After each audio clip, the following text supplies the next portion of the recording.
Sahana Vavatu Sahano Bhunaktu Sahavidyam Karavavahai Tejasvinavadhitamastu ma Vidvishavahai.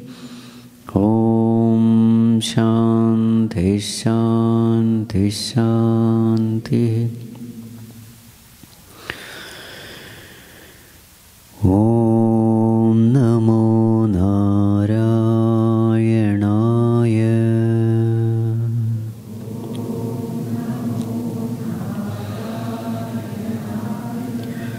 Om Namo Narayanaya.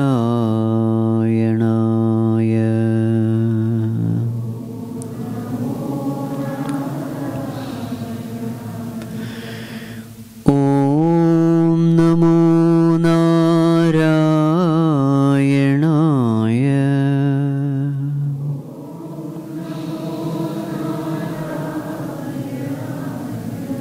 Om Namo Narayanaya.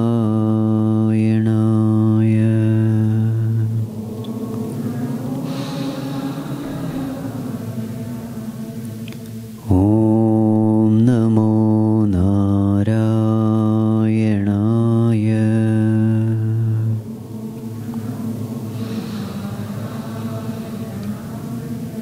Om Namo Narayanaya.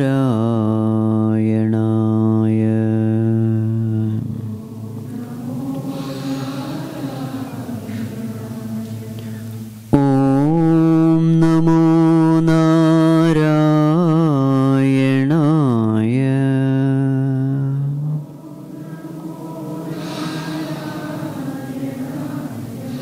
Om Namo Narayanaya.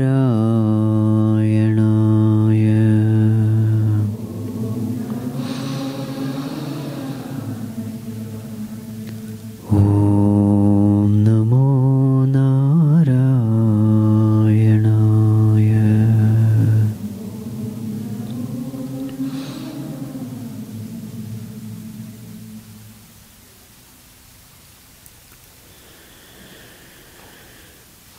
Om Yam Brahma Varunendra Rudra Marutaha Stunvanti Divyaistavaihi Vedai Sangapadakramopanishadaihi Gayanti Yam Samagaha Dhyanavasthita Tadgatena Manasa Pashyanti Yam Yoginaha Yasyantam na vidusura suraganaha Devaya tasmai namaha.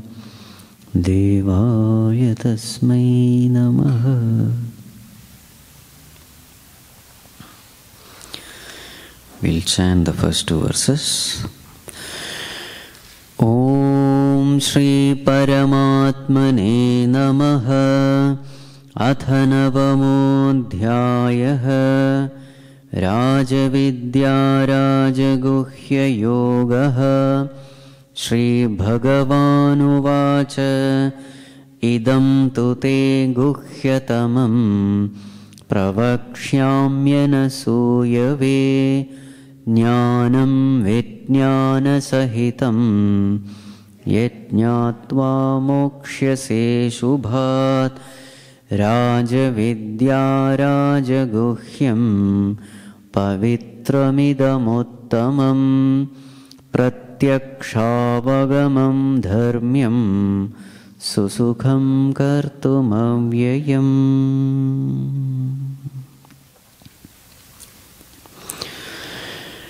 So in the last class, we were discussing verse number 2, the different terms, and all these terms are glorifying Atma Vidya, self-knowledge. So Bhagavan says, Arjuna, you must gain this knowledge. Rajavidya, it's a royal knowledge. Rajagukhyam, it's a great secret. But at the same time, this knowledge is extremely useful. In fact, the most useful. Uttamam pavitram. It is the greatest purifier. Pratyaksha avagamam, which can be directly experienced. Dharmyam. So how did we explain dharmyam? That which leads to one's dharma. This is one meaning. Dharmyam. So what is our dharma? So what is dharma of a thing? That without which the thing has no existence. Isn't it? That's how dharma is defined. Fire. What is the dharma of fire? Heat. Without heat, you can't even imagine fire. So in this way. So what is our dharma? That without which we have no existence. That is called as our dharma. What is our dharma? It is not the physical body. Even without physical body also we exist. We exist in our sukshma sharira. This is called as sthula sharira. Without physical body also we exist. After death, what is the condition of that person? So we say that person is in sukshma sharira. Don't say that person doesn't exist. No, no. So all the shraddha karma is meant for that jiva who is existing in sukshma sharira. Even when the whole world goes in pralaya, even then we exist. How? In our karana sharira, causal body. So those people who find all these terms new, don't worry, it is there in Tattva Bodha, one of the study classes. You will study all this. We have three bodies: Sthula Sharira, Sukshma Sharira and Karana Sharira. Sthula Sharira is the physical body.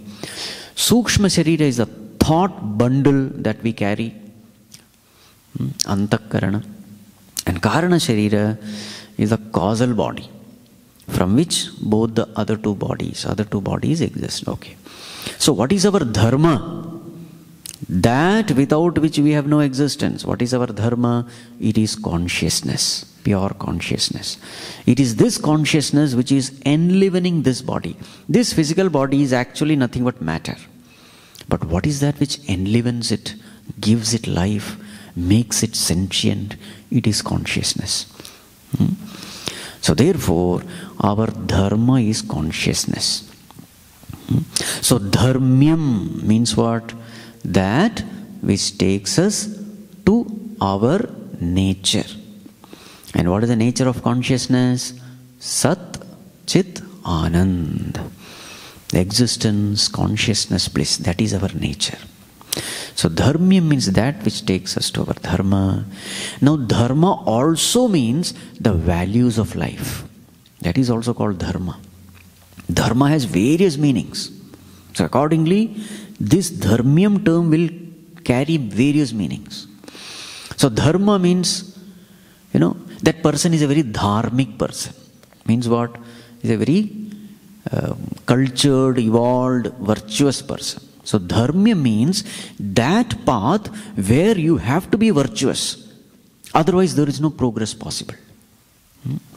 In spiritual path, no progress is possible without cultivating the noble values of life. And these noble values are called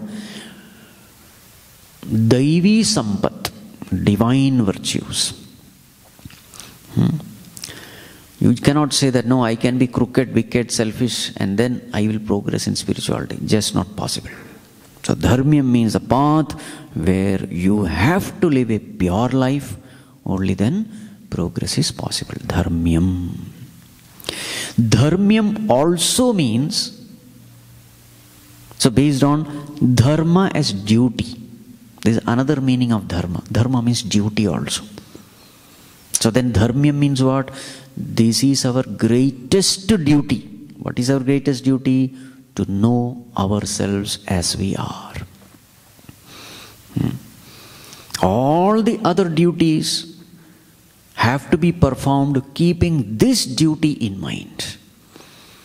When I am living my family life, when I am taking care of my wife, husband, children, when I am doing my professional life, in the process, am I fulfilling this duty?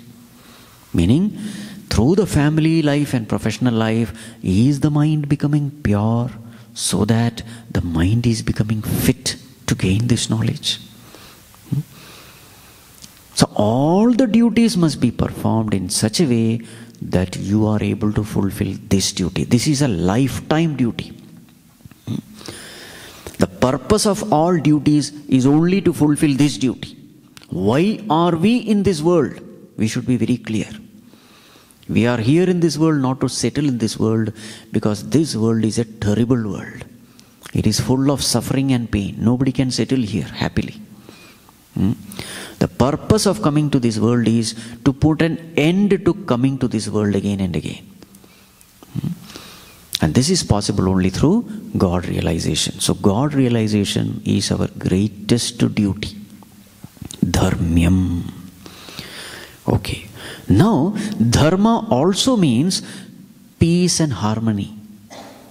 Dharma samsthapanarthaya sambhavami yuge yuge. So in that sense, what is dharma? So in order to establish peace and harmony, law and order in this world, I take birth, Bhagavan says. So peace and harmony, law and order, that is also called dharma. So in that sense, dharmyam means what? When each and every individual follows this path, there is peace and harmony in the world. That is the beauty of spirituality. Not only you attain the highest, you help others also attain the highest. It is a win-win situation. When you are striving for God realization, not only that you are benefiting, the society is also benefiting. Because you become an instrument in the hands of the Lord to bring peace and harmony in the world. Dharmyam. Peace and harmony in the world depends on each and every individual living a virtuous life. When each and every individual, we practice values of life, there is peace and harmony in the world. But then every one of us can practice values of life only when there is vision of oneness. We are all one. From this vision comes all the values of life. But where is this vision of oneness coming from? That vision of oneness comes from this knowledge, self-knowledge. That we are basically consciousness. Body is there today, tomorrow it is not there. Body is only an impermanent instrument of ours. But in essence, we are consciousness. So this knowledge brings in vision of oneness. Vision of oneness brings in values of life. And when every one of us we practice values of life, there is peace and harmony in the society. So therefore, dharmyam here means that which integrates the whole world, brings peace and harmony to the whole world. You see how many meanings you can squeeze out from this one word, dharmyam. Dharmyam. Atmano mokshartham jagat hitayacha. Dharmyam. And the next term is kartum susukham. To practice this knowledge, it is very, very easy. Susukham, not just sukham. Susukham means what? Very easy. Very easy. But Swamiji, this is the toughest path. No, actually it is very easy. In fact, this is the easiest path. The only thing necessary here in this path is to drop your ego. Now, dropping your ego, is it easy or tough? Actually, it is again very easy. Why is it easy? Just pay attention to the realities of life. That's all what is needed. Pay attention to the realities of life. The world is designed in such a way so that we can easily drop our ego. Bhagavan will never make God realization difficult. Never. Father and mother will never make the path difficult for the child. Dropping the ego is so easy. Just pay attention to realities of life. What do we find? We find that I am nothing, I know nothing, I have nothing, I can do nothing. It's so simple. Just pay attention. I am alive. How many factors are there because of which we are alive? Infinite number of factors, infinite number of factors. Outside, air, water, shelter, temperature, humidity, gravity. How many factors are involved in keeping us alive on this planet? Infinite factors outside, infinite factors inside. So many organs have to function, limbs have to function, cells have to function, nervous system has to function, digestion, blood circulation, so many functions. And how many factors are in our control? Not even one. So I am alive. I am not responsible for being alive. You see, I may be responsible for so many other unwanted things. But how am I alive? I don't know. How am I seeing? I don't know. How am I hearing? I don't know. How am I thinking? I don't know. So that is why we say, I don't know anything. I am nothing. I know nothing. I have nothing. I can do nothing. So these are called the 4 Mahavakyas of life. Okay? Never forget. 4 Mahavakyas. Always remember this. You will find that your mind will be so peaceful.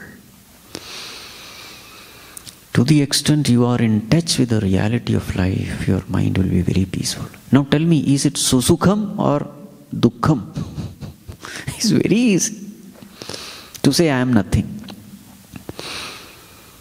Every time your ego tries to take credit for all your achievements, recognitions, powers, position, etc., come back to these 4 lines. Whatever we have achieved in life, when we start paying attention, we come to know that actually we don't deserve this. If you're truly true to yourself, you will come to know we don't deserve any of this recognition, praise, etc. It is the Lord who created that environment because of which we could attain greatness, fame, etc. So this way you must practice. This is in fact the only qualification necessary for self-knowledge. What is the qualification? Chase away the lower self so that the higher self can occupy your heart. And chasing away, effacing, dissolving, diluting the lower self, diluting the ego, God cannot do. We have to do ourselves.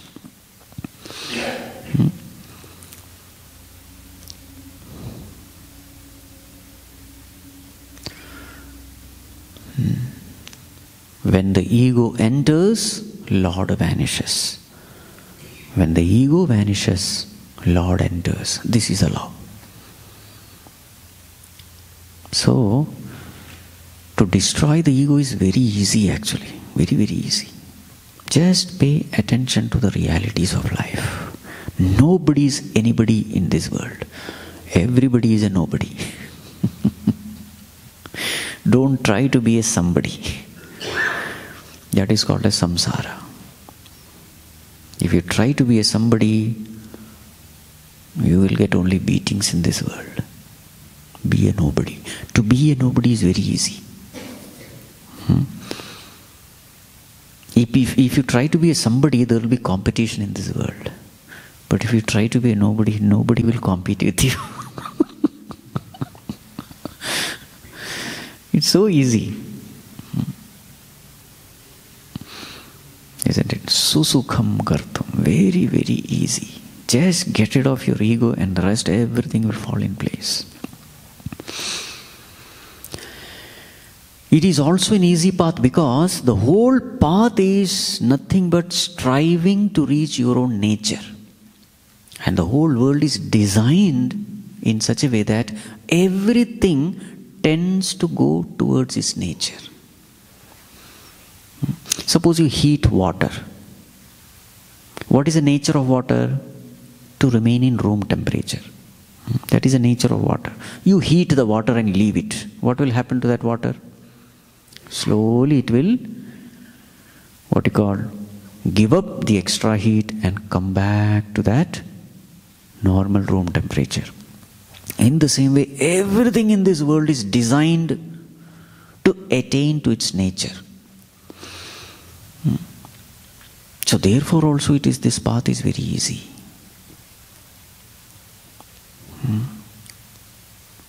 Okay, from another angle let us see. Which is easy, to make noise or to remain silent? Which is easy? Remaining silent is actually easy. But then we are so used to making noise that making noise appears to be easy. Yes or no? For so many births together, we have been making noise. Remember, ego means noise. Ego means chattering. All the mental chattering is because of the ego. So as you try to get rid of this ego, the mind also becomes peaceful. To remain silent, you don't have to do anything. Silence is already there. You don't have to attain silence. It is already there. What prevents silence is noise. Yes, stop making noise. That is the whole of spirituality. Stop making noise. Everything is perfect already. You don't have to do anything to make it perfect. Already everything is perfect. Remain silent. Be quiet.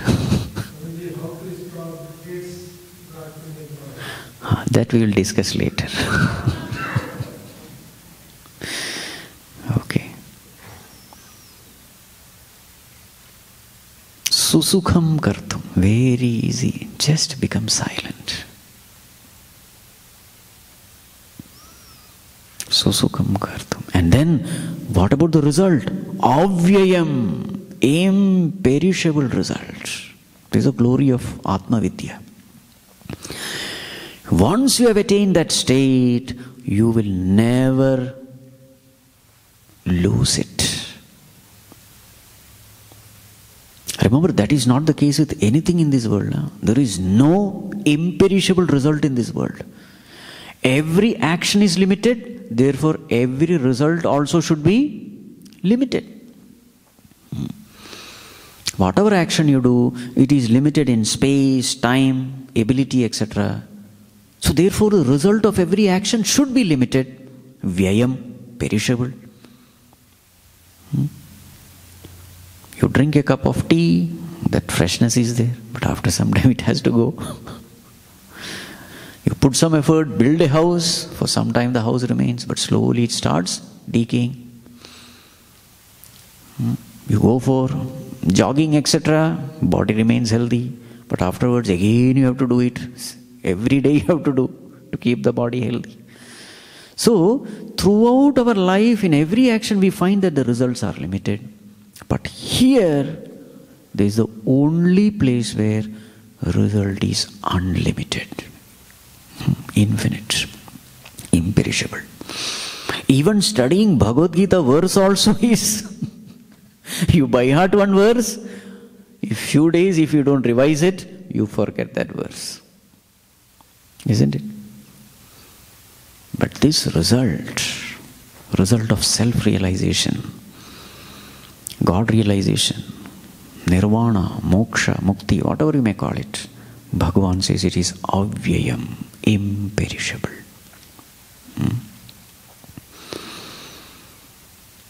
Imperishable result. Why the result is imperishable? Action is limited, but the result is unlimited. Why? It is because it is the nature of the result to be unlimited. You get infinite result not because your action is infinite. You get infinite result because the nature of the thing is infinite.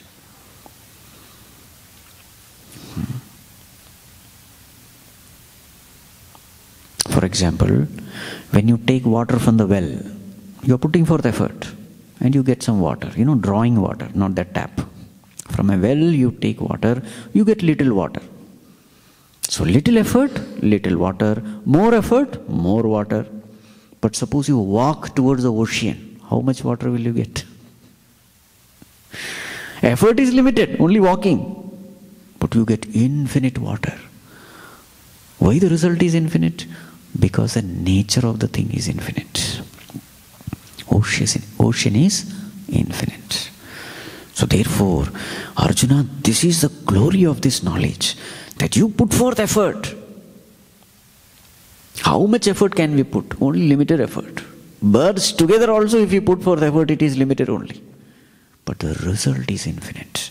Once you are freed from this birth-death cycle, again there is no possibility of you getting bound. Again there is no possibility of you becoming ignorant. That is the glory. Therefore, Arjuna, gain this knowledge. What will happen if you don't pay attention to this knowledge? A warning is given in the next verse. We will see in the next class. Om Sarve Bhavantu Sukhinah Sarve Santu Niramayah Sarve Bhadrani Pashyantu Ma Kaschid Dukkha Bhag Bhavet Asato Ma Sadgamaya Tamaso Ma Jyotirgamaya Mrityorma Amritam Gamaya. Om Purnamadav Purnamidam Purnat Purnamudachyate Purnasya Purnamadaya Purnamevavashishyate. Om Shanti Shanti Shanti. Harihi Om. Shri Gurubhyo Namaha. Harihi Om.